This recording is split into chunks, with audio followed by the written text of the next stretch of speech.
ছোট শহরের পাশে বস্তির মতো এক এলাকায় থাকত এক কিশোর। তার নাম আমান। টিনের ছোট ঘর, ভাঙা দরজা, কিন্তু মনটা ছিল আকাশের মতো পরিষ্কার।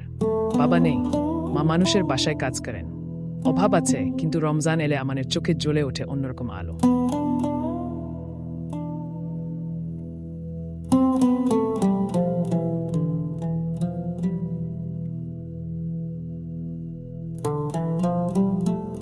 রমজানের শেষ সপ্তাহ, বাইরে প্রচণ্ড গরম, ঘরের ভিতরেও বাতাস যেন আগুন।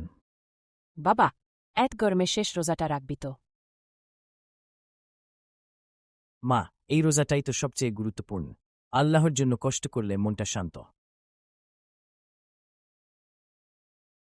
মা চুপচাপ তাকিয়ে থাকেন।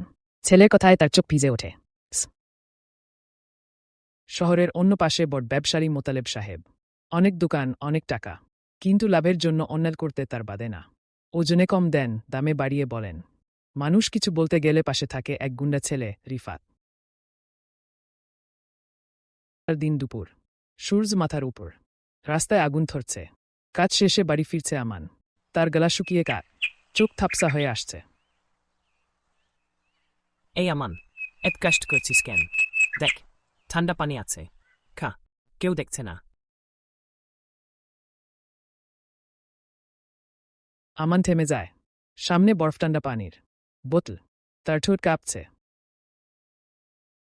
রিফাত ঠান্ডা পানির বোতল বাড়িয়ে দেয়। একটু খেলে কি হবে? তোর আল্লাহ কি এখানে এসে দেখবে? মানুষ না দেখলেও আল্লাহ দেখছেন। আমি পারবো না।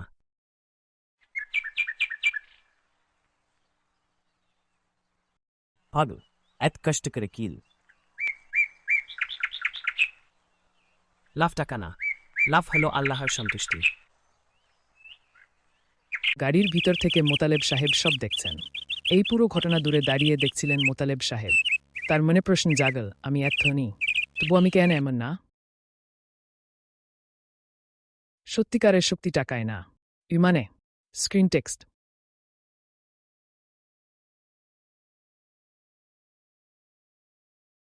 ইমান থাকলে টাকার দরকার নাই, আল্লাহর সাথে থাকলে সবকিছু পাওয়া যায়। এই জীবনে পর জীবনে, দুই জীবনেই লাভ। বন্ধুরা, এই ভিডিওটা কেমন লাগলো? ভালো লাগলে 100টা সাবস্ক্রাইব করুন আর 5 সহস্র ভেবি যেন হয়। দ্বিতীয় পর্ব খুব শিগগিরই আসবে আপনাদের জন্য, যদি এই সব কিছু পূরণ হয়। আমি নতুন চ্যানেল ব্যানার্জি, বেশি বেশি সাবস্ক্রাইব করো। ভালো ভিডিও বানাতে পারছি না এখন, ভালো যদি লাগে কিভাবে বানাবো কমেন্ট করে। কোন গল্প দিন, ভালো গল্প থাকলে আপনাদের কাছে, ইসলামিক কার্টুন ভালো গল্প থাকলে আপনারা